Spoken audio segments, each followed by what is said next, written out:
Welcome to another episode of Making Dough show, where we love talking about making dough in the restaurant business. And on this channel, we talk about restaurant marketing, management, dealing with people issue, dealing with guests, and everything in between. And my husband and I, we own a couple restaurants here in the San Antonio area, and this is what we do, and we love being part of this community. So if you are in the restaurant business, be sure to subscribe to our YouTube channel, or if you'd like to tune into our podcast and all of the podcasts, the channels, I don't know what it's called, the platforms, something like that, would be great. Today, I'm going to take you behind the scene again on our Wednesday Rising Star Leadership Call, where we have different kinds of people part of that call. We do that via our Zoom. You know, we have 2 locations, soon to be 3.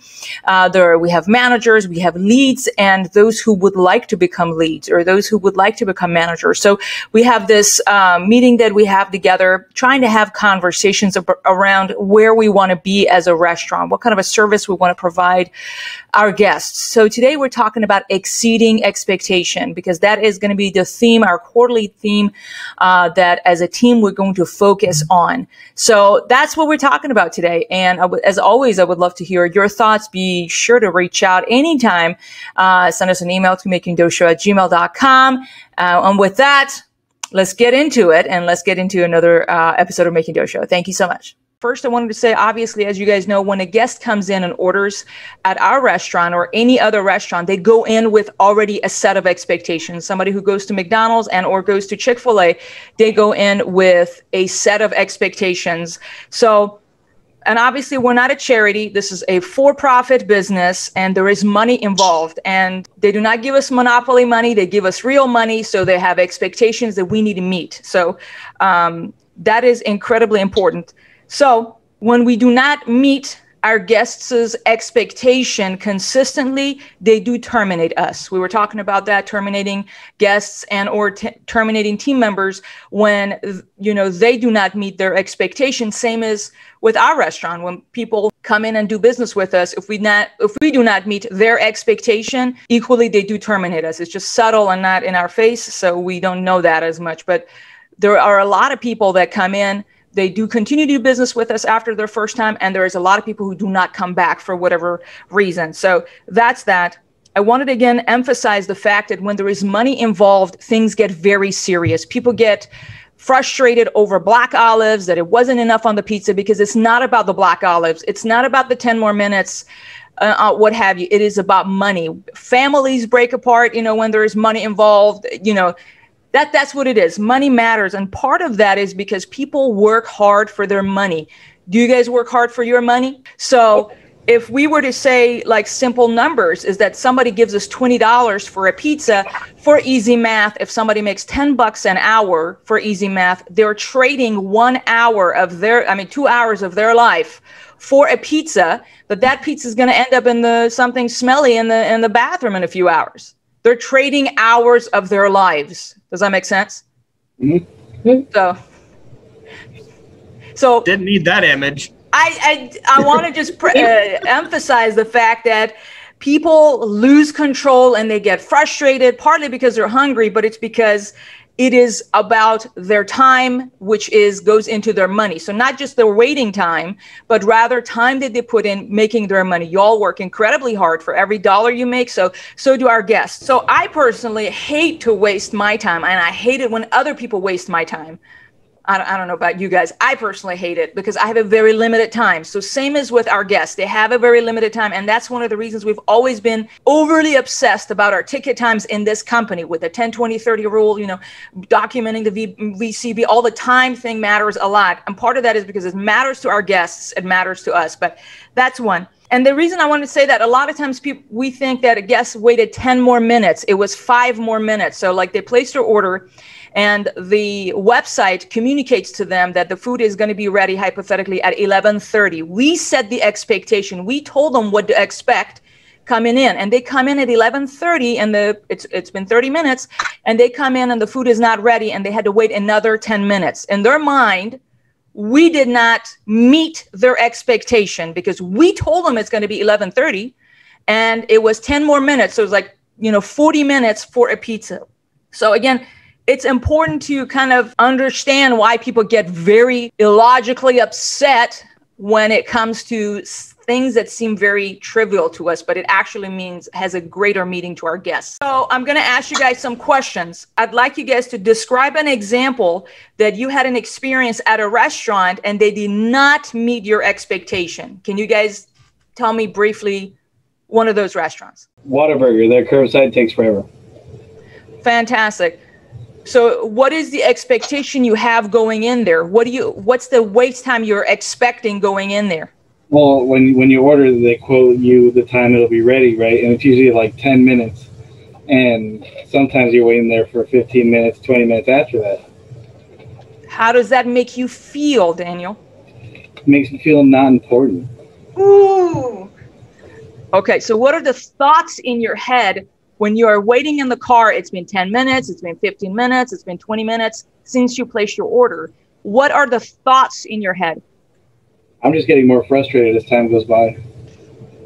Okay. And then when they hand you the food and they walk away without apologizing about the wait and stuff, how does that make you feel? Usually they do. Sometimes they don't. But I guess I'm more sympathetic because I work there and I get what's going on kind of sometimes. But it still shouldn't take that long. Yeah. So that was an example of not meeting expectation. Now, let's talk about Whataburger. How often does that happen, and what do you do? Do you continue to go back to Whataburger, or you do not? It happens like half the time. And yeah, I still go back because it's pretty good. So do you think in a case for our restaurant where we do not charge the bottom of the barrel price, right? We're kind of in the upper, we charge way more. Yeah. Do you think people continue to come back, or you're like, I got cheaper options and faster. I'm paying a lot of money and I'm still waiting longer. Does that make sense? Yeah, I think people expect more because. Yes. Yeah, indeed. Yeah. Okay, so let's talk about, Vanessa, a time of a restaurant example that you do business with them and that they meet your expectation. You expect something, whether it's the quality, the consistency, and or the timing, all of that, it meets your expectation. You're not blown away. It meets your expectation. Could you describe an experience? Yeah. I mean, every time I go to Chili's, I always order the same thing, and they always make it really well. Okay. Do they exceed your expectation or they meet your expectation? Food-wise, usually just meet. Depending on the server, sometimes service-wise, they can, just being nice, exceeds my expectations. But for the most part, they've never, gone above and beyond, but still good. Okay, so they've not gone above and beyond, but you feel like your money's worth between the food and the service and the waiting and all that. It's been okay. Yeah, if we have a regular customer who comes in every other day and every once in a while we'll give them some Zeppeli or something like that. That's not something that I see happening in a bigger restaurant like that. So meeting expectation in a case for Chili's, does that compel you to, not granted it's not a local restaurant, so maybe not, but does that compel you to go and leave them a review, for example? Honestly, no. I don't usually leave reviews for bigger companies like that. Okay. Do you leave reviews for local restaurants? Smaller businesses, yeah, usually if I go.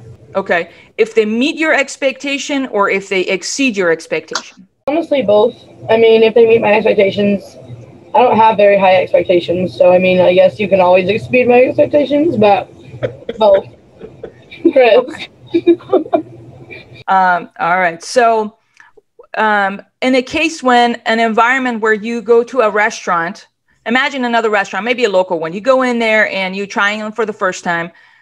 You pay for it, you get your food, you have a fairly good experience, more or less. It's not like, wow, we got to come back, but rather a fairly good experience. How does that make you feel? It makes me feel good. I mean, they're usually really nice, so it makes me feel, I guess, special.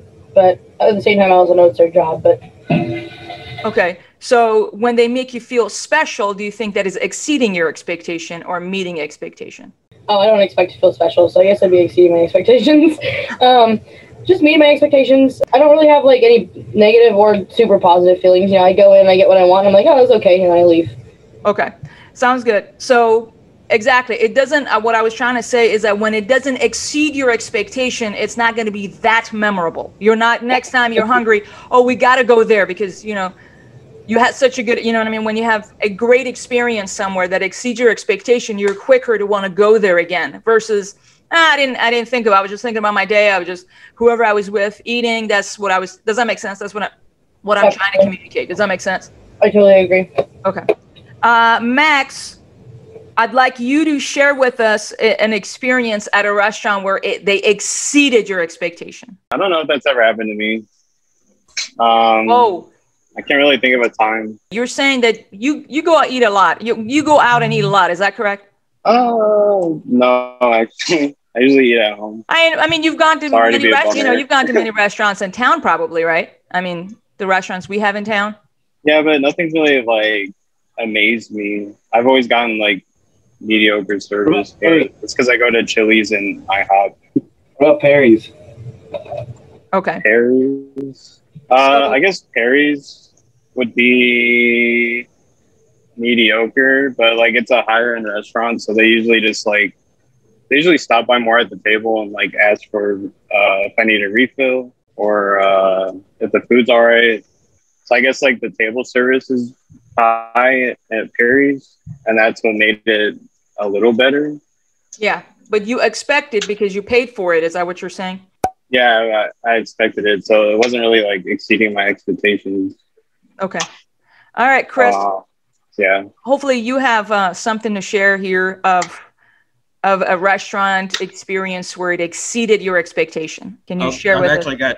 Yeah, I do. I've been to, Robin and I have eaten out several times throughout and with the kids and stuff too. But we went to Red Lobster a while back, and the server that was there was, I can still remember his name. His name was Trayvon. He was absolutely amazing. He greeted us within seconds of sitting down. He explained specials to us.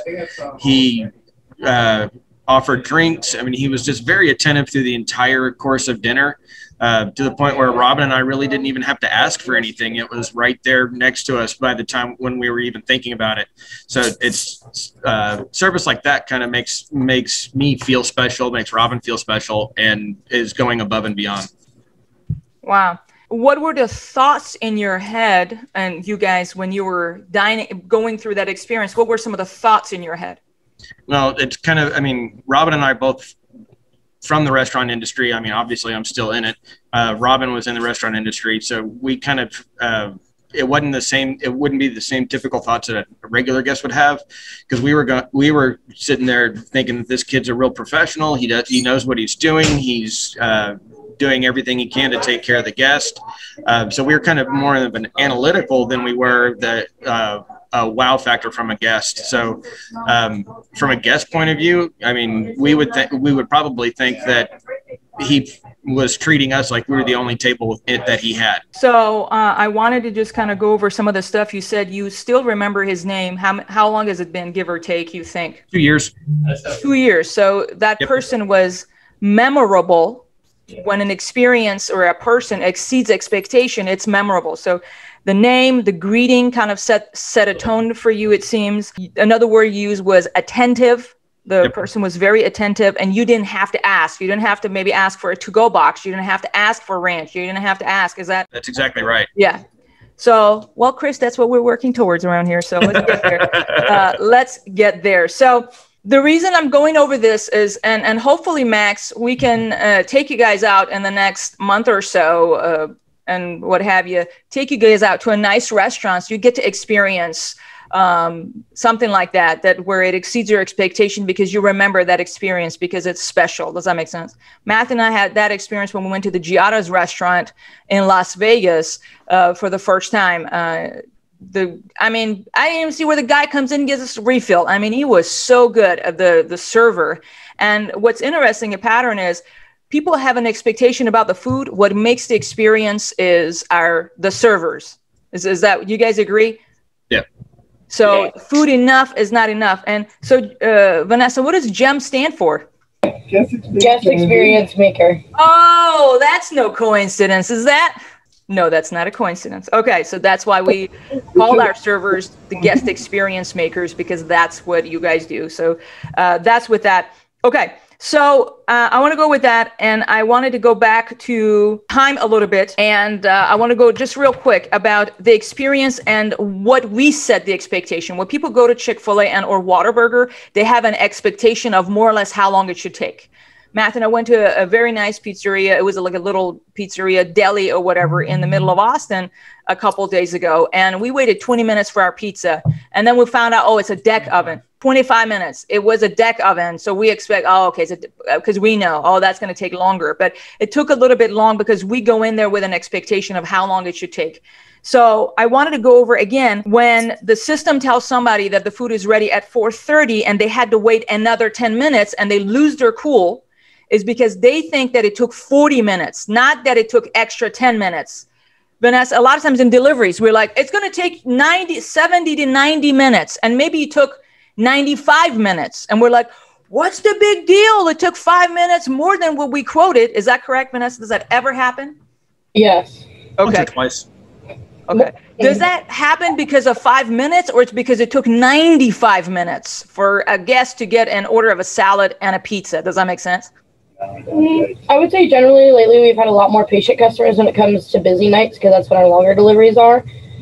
But I think oftentimes people, I think they're hungry, so they get angry. Yeah. So it's not really about the time. It's just hangry. It's just about people. But 90 minutes is a really long time. Like if I were to order for my kids, 90 minutes. 90 minutes, unless it's like a busy Friday night where we have like 30 deliveries up and like four drivers, you know. I understand. I have something taking that long. Usually guests are pretty. Vanessa, all I'm trying to do is to get you in the position of the guest. I'm trying to shift your perspective from the guest's point of view. I understand operational challenges. I understand 60 to 70 minutes. I understand all the logistical stuff you're saying. All I'm trying to do is shift your perspective when it comes to the guest and their expectation. Does that make sense? Yeah. Okay. So that's all, because they're giving us money. They come in with a set of expectations, and they really don't care what's going on behind the scene, because they're paying for a service, correct? Yeah. Okay. And when it takes 40 minutes, for example, for a pizza, for a pickup, what it is that we did not do what we said we'll do. That's disappointing when somebody tells you they're going to do something and they don't do it. So we said it's ready at 4:30, and it was like 10 minutes to 5 when they pick it up. So it's more about that. It's about being a man or a woman of our words. We set we set the expectation. It's about trust. It's about professionalism. It's about honoring people's time. Does that make sense? Yeah. So it's not about 5 minutes. I'm just trying to go deeper into honoring people's time. So Chick-fil-A, for example, they process an average of 2,500 tickets, 2,000 to 2,500 tickets a day. That is what they do. In 120 seconds, that is their expectation of a ticket time. Their headquarters tracks all of that, and they'd be in trouble if they don't. So they process 100 plus cars in their drive-through in 1 hour. And they have to, whatever they're doing, and they've been growing their sales a lot in the last few years. The one in our parking lot, at least, and kudos to them. But I'm saying that there is room for us to grow, because cars are lined up in 120 seconds. Chick-fil-A is very famous for fast drive-through. And they process, again, 2,000 tickets a day. We're like, what, a tenth of that on a Friday? I mean, what, you know what I mean? We're not even we do anything 200 close. and something a day. Yeah, but, okay, 2,000 is a lot. So we can do better than, they're in our parking lot. We can do much better than that. So the point I'm trying to make all of that is, moving forward, what we want to have clarity on is what is not meeting expectations for our guest, what is meeting expectation, and what is exceeding expectation. Because if we don't have that definition and that clarity, then we won't be able to gauge how we are doing when it comes to different aspects of the restaurant. Does that make sense? Yes. Okay. So there is this famous quote, and that is, be great, nothing else pays. So as we're always investing around here, we want to up-level our service, our leadership, and our experience. And that's why we're talking about it. That doesn't mean that you guys are not doing a great job at all. It's just that there is always room for improvement, and that's what we're chasing to get better at it. I'd like these questions to be talked about among the leadership team. And that's going to be, again, what do our guests expect from us in the dine-in, pickup, curbside delivery? And each of you guys to respond and answer to 3 areas that we are meeting expectation consistently, 3 areas that we are not meeting expectation consistently, and 3 areas that we're exceeding expectation consistently. So I'd like for us to have awareness and clarity on that, so we know what we're working on and what role do you each play personally in making sure we're exceeding our guests and the way you lead. Thoughts and opinions about what we're talking about? We do have quite a bit of area to kind of grow and to get to the point where we're exceeding the guest expectations on a regular basis. There's a lot of times that we're meeting them, but I think we can actually do a little bit better. I'd like for all of us to get back to opening the boxes, the pizza boxes and the calzone boxes to the guests. That was something that nobody else does. And I think it makes a big difference to the guests to be able to see the pizza before they walk out the door, or when on the delivery, when they look at it when they're getting it at the door. So I think that's a big thing that we could definitely go back to doing, and that'll make a huge impression to the guest again, because we stopped doing it because of COVID. I get it. I mean, just stuff like that. And then instead of asking them if they want parm and red pepper, assume, just kind of, but don't go overboard. We can, I mean, 2 to 3 parm and red pepper is good to go. If they want more, they can ask for more. Just little things like that kind of make things a lot better. And I know both stores have files in their computer with coloring sheets and things like that. If you have a kid come walking up, hand them a coloring sheet. That'll make mom and dad happy, because that'll keep the kid occupied for a little while. So those are just a couple things that I think that we can start doing pretty quickly. I agree with all of that. And again, there is room to grow. And this whole quarter, we're going to be focusing a lot on this stuff. So again, we want to just get a baseline, check ourselves where we are to identify areas of improvement. So sounds good? Sounds good. All right. Thank you guys very much. Sounds good. All right. Bye, guys. Bye. Thank you.